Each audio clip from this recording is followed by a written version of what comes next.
चलिए अब हम लोग फिर से आगे देखते हैं इसका story.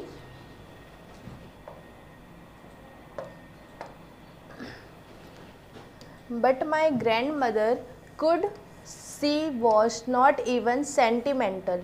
What is the meaning of a sentimental?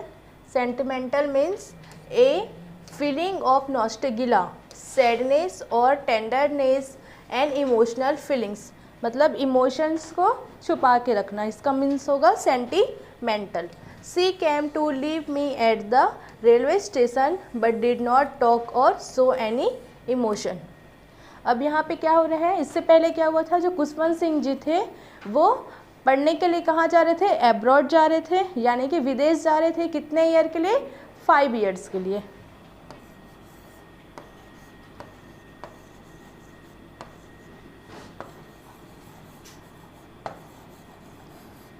Study abroad, ठीक है। तो यहाँ पे क्या हो रहा है, वो 5 ईयर के लिए कहाँ जा रहे थे? एब्रॉड पढ़ने के लिए जा रहे थे, विदेश जा रहे थे पढ़ने के लिए। तो जब उनकी जो ग्रैंड मदर है वो उनको कहाँ छोड़ने के लिए आती है? उनको स्टेशन पे जब वो छोड़ने के लिए आती है, ठीक है। जब उनकी ग्रैंड मदर्स खुशवंत सिंह जी को रेलवे स्टेशन छोड़ने के लिए आती है तो खुशवंत सिंह जी को ये लगता है कि मैं अब 5 साल के लिए बाहर पढ़ने के लिए जा रहा हूँ, तो शायद मैं अपनी ग्रैंड मदर को जब पढ़ के रिटर्न आऊँ तो मैं शायद उनको देख भी ना पाऊँ, क्योंकि वो अभी बूढ़ी है तो 5 साल वो में और बूढ़ी हो जाएगी और शायद वो रहे भी ना, यानी कि जिंदा नहीं रहे। तो वो बहुत ज़्यादा क्या हो जाते हैं, खुशवंत सिंह जी सैड हो जाते हैं। बट जो उनकी ग्रैंड मदर होती है वो अपने इमोशंस को, अपनी फीलिंग्स को बिल्कुल भी वहाँ पे नहीं दिखाती। मतलब उनको पूरा विश्वास था कि वो जब रिटर्न होंगे तब मैं जिंदा रहूँगी, उनको पता था उनकी ग्रैंड मदर को, इसलिए वो बिल्कुल भी अपने इमोशन को शो नहीं कर रही थी। और वो क्या थी? हैप्पी थी, ठीक है। और वो ज़्यादा उनसे बात भी नहीं कर रही थी। क्लियर है? Next, her lips moved in prayers, her mind was lost in prayer, her fingers were busy telling the beads. Beads का मीनिंग क्या है यहाँ पे? A small piece of glass और stone threaded with others to make a necklace. यानी कि bits जो एक नेकलेस है, माला है, वो किस में बंधा होता है? थ्रेड में, यानी कि धागा से बंधा होता है, और वो ग्लास और स्टोन से बना होता है, यानी कि जो मोती की बात हो रही है यहाँ पे। मान लीजिए यहाँ पे एक माला है जो धागे से पूरा बना हुआ है, तो इनकी इस माला की जो ये मोती है गोल गोल, इसको हम बोलेंगे बिट्स। क्लियर है? तो यहाँ पे जो खुशवंत सिंह जी की जो ग्रैंड मदर है वो क्या कर रही थी? प्रेयर, बार बार वो प्रेयर को वो गा रही थी अपने मुंह पे, और अपने माइंड पे भी वो प्रेयर को ही बार बार क्या कर रही थी? याद कर रही थी। उनका जो फिंगर्स था वो किस पे था?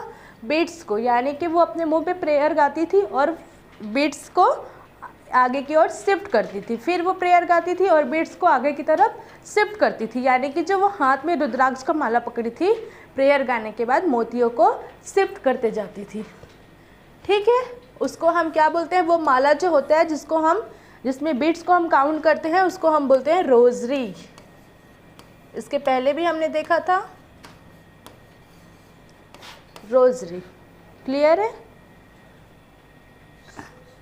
Next, silently she kissed my forehead. Forehead means जो हमारा माथा होता है, ये forehead, okay. And when I left I cherished. Cherished mean hold something dear, मतलब जो कोई अपना एकदम खास या फिर पास होता है। The moist, moist means wet, थोड़ा गीला।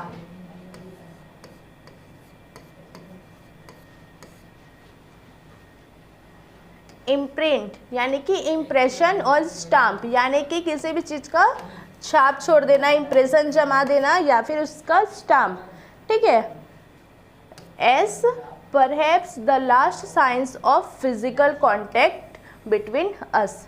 अब यहाँ पे खुशवंत सिंह जी बता रहे हैं कि जो उनकी ग्रैंड मदर थी वो उनको साइलेंटली यानी कि चुपके से क्या कि उनके फॉरहेड में वो किस की, किसको? खुशवंत सिंह जी को जब वो पढ़ने के लिए बाहर एब्रॉड जा रहे थे। ठीक है, तो वो रेलवे स्टेशन में चुपके से फॉरहेड में उनके किस करती है और उनको जोर से वो पकड़ लेती है। ठीक है, खुशवंत सिंह जी को वो टाइटली पकड़ लेती है। तो उनके जब वो फॉरहेड में वो किस करती है तो वो प्लेस क्या हो जाता है, थोड़ा सा वेट हो जाता है, यानी कि गीला हो जाता है जब वो उनको किस करती है।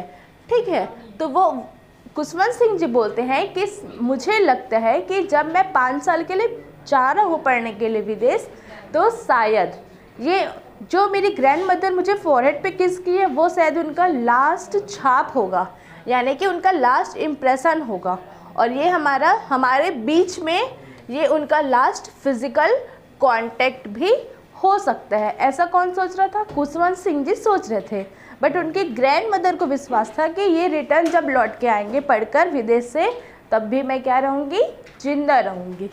क्लियर है? Next, but that was not so. After 5 years I came back home and was met by her at the station। ठीक है, अब जब खुशवंत सिंह जी वापस एब्रॉड से 5 ईयर के बाद जब वो रिटर्न पढ़ के आ रहे थे, रिटर्न जब वो पढ़ कर आए 5 years के बाद बैक होम, तो उन्होंने क्या देखा, स्टेशन पे उनकी ग्रैंड मदर को देखा। आगे बढ़ते, she did not look a day older. वो बिल्कुल भी बूढ़ी नहीं दिख रही थी। जैसे वो 5 साल के लिए गए थे पढ़ने, उनके पहले जब वो अपने ग्रैंड मदर को देखे तो बिल्कुल ही वो सेम वैसे ही दिख रही थी, उससे वो बूढ़ी बिल्कुल भी नहीं हुई थी। She still had no time for words. उनके पास कुछ भी वर्ड्स नहीं था बोलने के लिए। And while she clasped. Clasped means hold tightly. उन्होंने उन्हें कसकर क्या कर लिया, गले लगा लिया। किसको? खुशवंत सिंह जी को। May in her arms I could hear her reciting her prayers. और जब वो उनको होल्ड टाइटली जब वो पकड़ लेती है, उसके बाद भी वो अपने मुंह पे क्या करती रहती है, प्रेयर्स को गाती रहती है। क्लियर है आपको?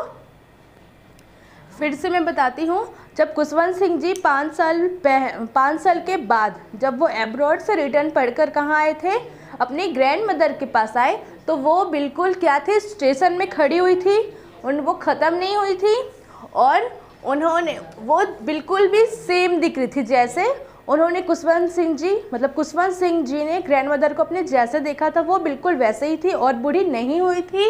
और ग्रैंड मदर ने क्या किया, खुशवंत सिंह जी को टाइटली पकड़ लिया, और जब पकड़ा तो वो अपने मुंह पे प्रेयर भी गा रही थी।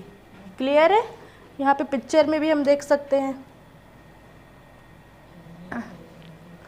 Even on the first day of my arrival, her happiest moments with her sparrows, whom she fed longer and with frivolous means not having any serious purpose, light-hearted rebukes means disapprovals of something or someone.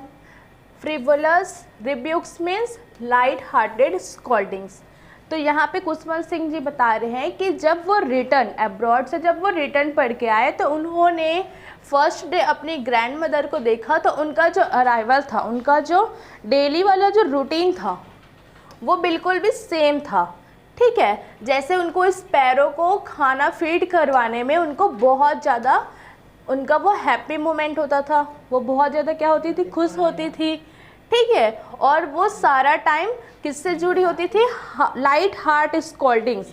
और वो ना धीरे धीरे जैसे क्या करते थे, वो स्पैरो जब वो उनको खाना फिट कराती थी, तो कोई उनके फॉरहेड में, कोई उनके लेग में, कोई उनके शोल्डर में आके बैठता था। तो जैसे छोटे बच्चे हमारे पास बार बार आते हैं, हम कुछ वर्क करते हैं तो हम उनको थोड़ा सा डांटते हैं प्यार से कि बेटा चलो अभी बाद में आना, वैसे ही वो जो ग्रैंड मदर थी, जब वो स्पैरो को खाना फिट करवा रही थी, तो कोई उनके शोल्डर पर, कोई उनके फॉरहेड पर, या फिर कोई उनके लेग पे जब आकर बैठता, तो वो धीरे धीरे से प्यार से उनको बोलती कि चलो चलो हटो हटो करके वो ग्रैंड मदर्स स्पैरोज को बोल रही थी। पर वो उनको ये सब करना बहुत ज़्यादा क्या लगता था, उनके पूरे दिन का वो हैप्पी मोमेंट होता था। क्लियर है? देखो पिक्चर में हम देख सकते हैं, ये ग्रैंड मदर है,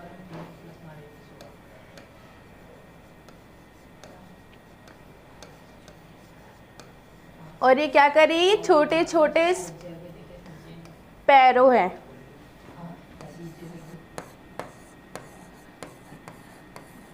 उनको वो ब्रेड के स्लाइस, ये छोटे छोटे या फिर दाना उनको खिला रही है। क्लियर है?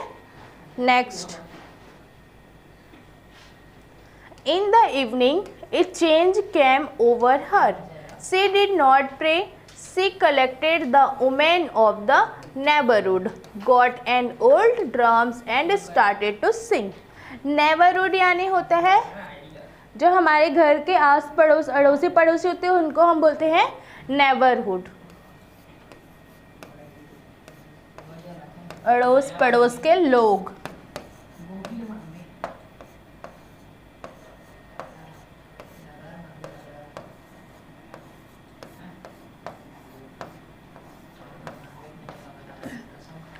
देखिए अब यहाँ पे क्या हो रहा है, अचानक जब फिर क्या होता है, शाम होता है, इवनिंग होती है, तो जो खुशवंत सिंह जी की जो ग्रैंड मदर होती है उनके बिहेवियर में कुछ चेंजेस नज़र आते हैं। उनकी बिहेवियर में क्या नज़र आता है, कुछ चेंजेस नज़र आता है। तो वो देखते हैं क्या चेंजेस नज़र आता है उनकी बिहेवियर में। तो शी डिड नॉट प्रे, अब वो प्रे नहीं कर रही है, जो हमेशा प्रे करती थी वो अब प्रे नहीं कर रही है। ठीक है, वो प्रे करना क्या कर दी है, बंद कर दी है। She collected the women of the neighbourhood, वो अपने आस पड़ोस के लोगों को, किसको, वुमेन्स को क्या करती है, कलेक्ट की। Got an old drums and started to sings, और जो पुराना ड्रम था जिसको हम ढोल भी बोलते हैं, जो पुराना हो गया था उसको वो जोर जोर से बजाना क्या कर दी, स्टार्ट कर दी। अचानक से उनके बिहेवियर में क्या आ गया, यहाँ पे चेंजेस आ गया।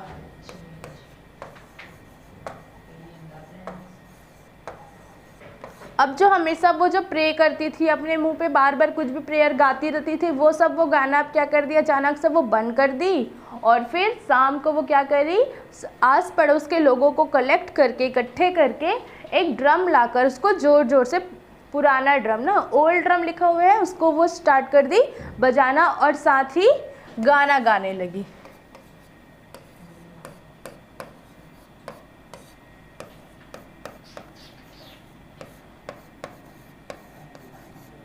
क्लियर है? Next,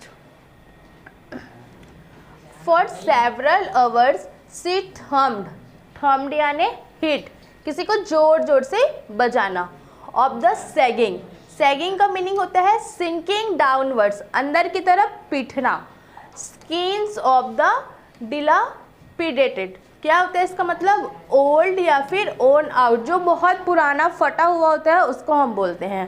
drum and सैंग of the home coming of warriors, warriors means brave, जिसको हम हिंदी में बोलते हैं बहादुर।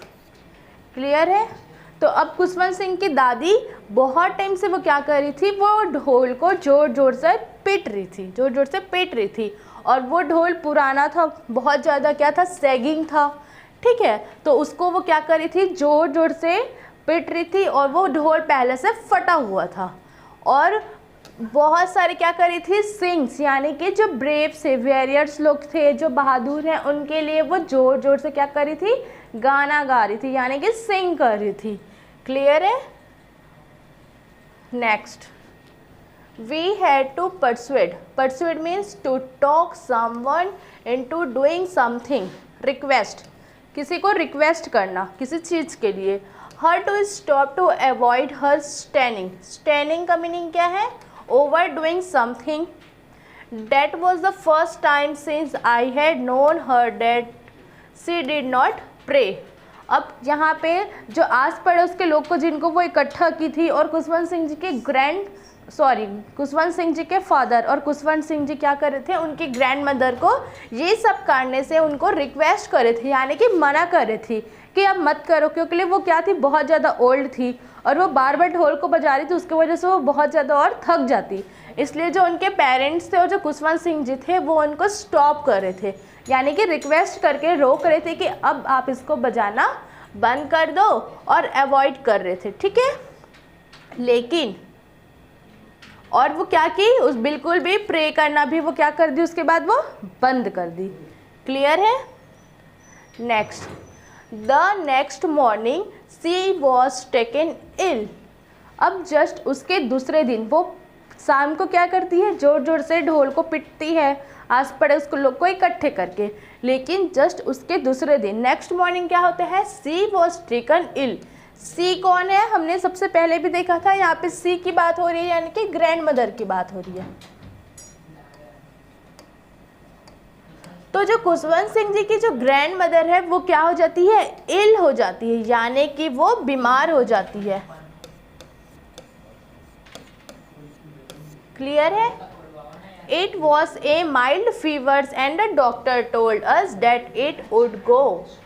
अब जब डॉक्टर से आते हैं उनकी ग्रैंड मदर को वो चेक करते हैं तो बोलते हैं कि इनको माइल्ड फीवर है, यानी कि थोड़ा सा फीवर है, पर मैंने चेक कर दिया, कुछ टाइम बाद ये क्या हो जाएगी, ठीक हो जाएगी।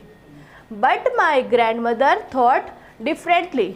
लेकिन जो खुशवंत सिंह जी की ग्रैंड मदर है वो ये सब सोच कर क्या हो रही थी, उनको पता था कि अब उनका लास्ट स्टेज आ गया है, मतलब वो अब मरने वाली है, उनका डेथ होने वाला है, इसलिए उनको पता था कि अब मैं ठीक नहीं होने वाली हूँ। She told us that her end was near. उनका आखिरी समय अब आ गया है। क्लियर है? पिक्चर में भी हम देख सकते हैं उनकी जो ग्रैंड मदर यहाँ पे क्या है, इल है, यानी कि बीमार है।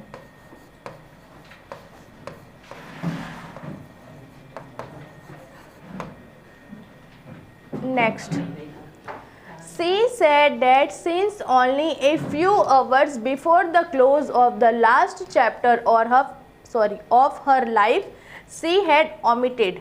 Omitted का meaning क्या है, leave out or exclude something. To pray, she was not going to waste any more time talking to us.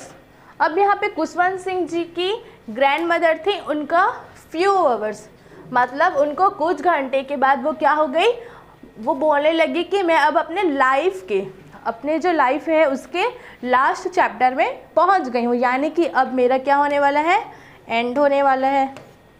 ठीक है, तो वो अब जो प्रे करती थी वो प्रे करना भी क्या कर दिया, वो बिल्कुल भी बंद कर दी, और वो जो बात कर रही थी वो उसने बात भी करना अब लोगों से क्या कर दिया था, धीरे धीरे बंद कर दिया था। जब हम होते हैं हमारे साथ क्या, जब हम लास्ट स्टेशन में पहुंचते हैं तो हम ज़्यादा बात नहीं करते, बिल्कुल भी मूव नहीं करते, साइलेंट पोजीशन पे आ जाते हैं। वैसे ही ग्रैंड मदर भी कर रही थी। पहले तो उनके बिहेवियर में बहुत सारे चेंजेस देखने को मिला हमको, उसके बाद अचानक से वो प्रे कर दी थी, प्रे करना भी उसने बंद कर दिया। ठीक है, और वो इतना बात करती थी, अब उसने तो बात करना भी बंद ही कर दिया था।